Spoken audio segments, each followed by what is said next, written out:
Bueno, ahora estamos con el doctor Leonardo Glikin. ¿Qué tal? Bienvenido a Educación y Sociedad.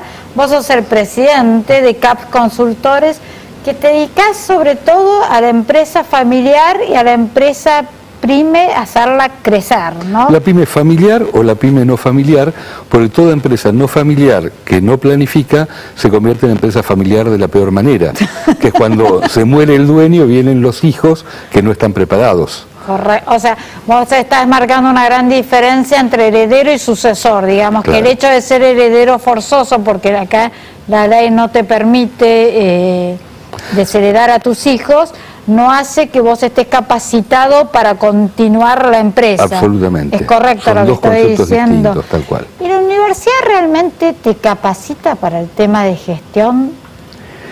El primer punto es que la empresa es una organización compleja y la universidad suele preparar a personas en áreas específicas con muy poco trabajo de interdisciplina o de transdisciplina. Por lo tanto, la universidad puede preparar abogados, contadores, psicólogos, licenciados en administración, pero que probablemente en la universidad no pueden abarcar la totalidad del fenómeno de esa empresa pyme. Correcto. Entonces, a veces quizás un profesional, y esto yo lo ejemplifico con la arquitectura, se entrena para construir un palacio, pero lo que tiene que construir son casas para que viva gente humilde, ¿no es cierto? Entonces ocurre que muchas veces el profesional universitario, cuando vuelve a la empresa de la familia, se encuentra con que la dimensión no está a la altura de sus expectativas. Correcto, porque digamos que a veces parece como el mundo académico con el mundo empresarial como que hablasen dos idiomas diferentes. Es así. Y hablan dos idiomas diferentes. Acá explayate, por favor. Y porque el eje temático en el mundo empresarial tiene que ver con dos factores: la sustentabilidad de la empresa y el éxito medido en cuestiones económicas. Correcto. Y eso en el mundo académico se traslada a otro tipo de cuestiones que tienen que ver con el saber. Y entonces cuando desde lo académico se quiere ir a la pyme, hay que hacer todo un trabajo de traducción y de adaptación.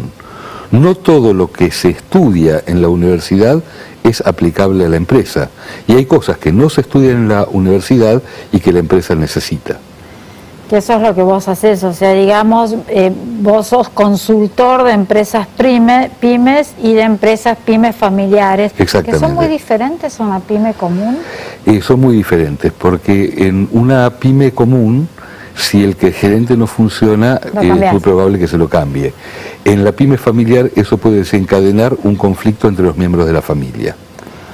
O sea que lo que vos me estás diciendo es que es muy difícil no llevar los conflictos familiares a la empresa, o sea, no puedes separar y los conflictos de la empresa a la familia. A la familia, exactamente. Entonces digamos que no es recomendable, ¿o sí? No, lo recomendable es tener en claro esta diferencia, tener en claro que no son iguales y por lo tanto trabajar con las medidas adecuadas a una empresa de familia.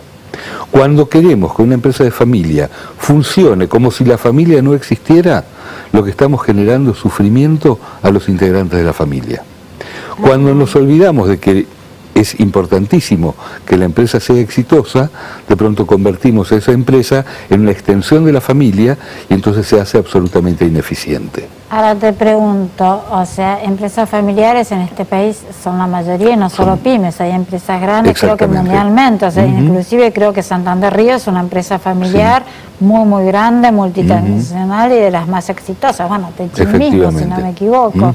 O sea, y hay como un hilo conductor, o sea, todas tienen más o menos los mismos problemas, o cada empresa, como cada individuo, o cada pareja, o cada familia es un mundo. Cada empresa y cada familia son sistemas que por supuesto tienen sus variables, que desde ya podemos sistematizar justamente para poder estudiarlos, pero en realidad en cada una es necesario hacer un movimiento que no es igual al movimiento que hacemos en la otra.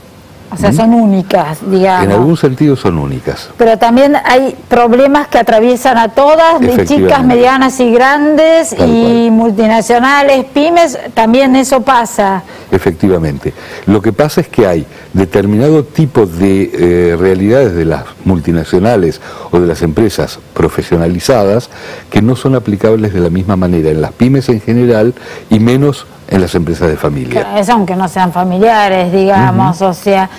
¿Y qué es lo más conveniente? ¿Empezar a trabajar en la empresa familiar desde abajo?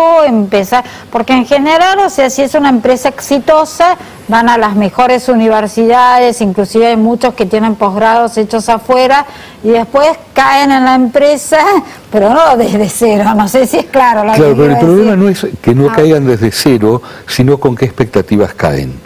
O sea, si después de ir a un posgrado en el exterior, vuelven creyendo que van a poder aplicar recetas aprendidas afuera, sin tomar en cuenta la realidad de la empresa, se van a chocar contra una pared y probablemente no van a poder generar ningún cambio.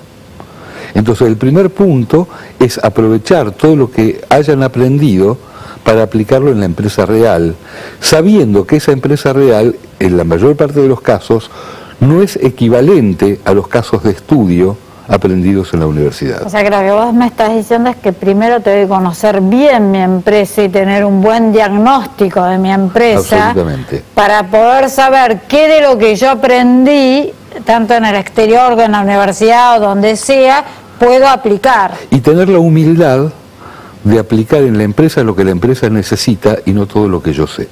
Eso debe ser dificilísimo. Yo te quiero contar una anécdota que me parece significativa. Cuando yo empecé a trabajar con empresas de familia y con mi formación universitaria, ¿Vos sos abogado? Yo soy abogado de origen, preparaba, digamos, hojas para trabajar con la empresa, ejercicios, cosas para pensar, cosas para decidir. Y un día me di cuenta de que de todo lo que yo preparaba, de pronto podíamos recorrer apenas el 20%. ¿Por qué? Porque en realidad lo que estábamos instaurando era la posibilidad del diálogo. Y como si fuera una cosa absolutamente nueva, era necesario primero entrenarse para poder llevar eso adelante. A ver, lo que vos me estás diciendo también es que hay muchas familias que niegan los problemas. Eso es muy típico y sobre todo se ve a diario. Acá no pasa nada, mi nene está fenómeno. Eso se traslada a la empresa. Entonces también niegan los problemas de la empresa. Y de pronto cada cual... cosa peor que negar los problemas. Claro, y de pronto cada cual funciona en piloto automático, cada cual está en su ámbito de actividad y no puede hablar con los otros. Claro, eso en una empresa genera mucho conflicto, o sea, porque si vos no conoces el problema de la empresa, jamás lo vas a poder solucionar, o sea, no hay nada peor que negarlo. O sea, digo, y eso sí, eso es muy común en negar que acá está pasando algo. Fundamentalmente, en algunos casos es negar y en otros casos es que cada cual opere su propio sector y sus propias responsabilidades, como quizás si de la mejor manera, separados, como si fueran empresas diferentes. ¿Sí? Claro, y que no haya un hilo, no sé cómo decirlo, ¿no? Un espacio de diálogo. Un espacio de diálogo donde todos tiremos para el mismo lado, para hacer crecer la empresa, y también porque supongo que si la empresa familiar anda bien, la familia va a estar mejor. Sin duda. Y con esto me quedan 2 minutos, después decimos cómo se tienen que acercar a tu consultora, pero las familias ensambladas deben ser aún mucho más problemáticas, ¿o no? Esto es como si habláramos de una equilibrista que encima de todo lo hacen hacer el equilibrio arriba de una bicicleta en una soga, ¿no es algo así? Hace las cosas mucho más complicadas. Mucho más complicadas, porque ahí, o sea, hay emociones mucho más fuertes. Por un lado las emociones y por otro lado la formación, y hasta diría la ética. Porque no es lo mismo hijos de un mismo padre y una misma madre que cuando hay una familia ensamblada donde ya los hijos no comparten a los padres en común. Bueno, entonces, el 90% de las familias son ensambladas. Bueno, pero la diferencia es notable.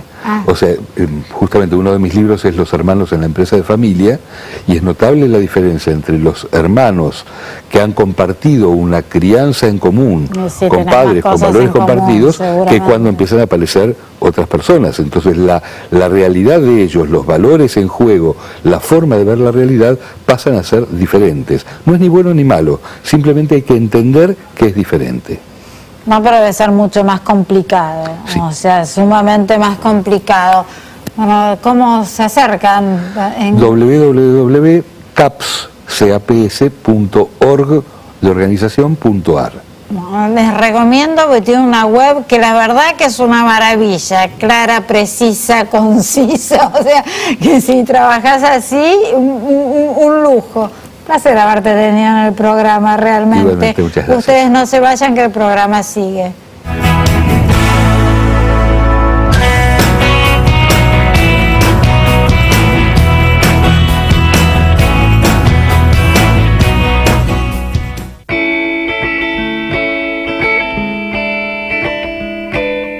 UCES, parte de tu historia.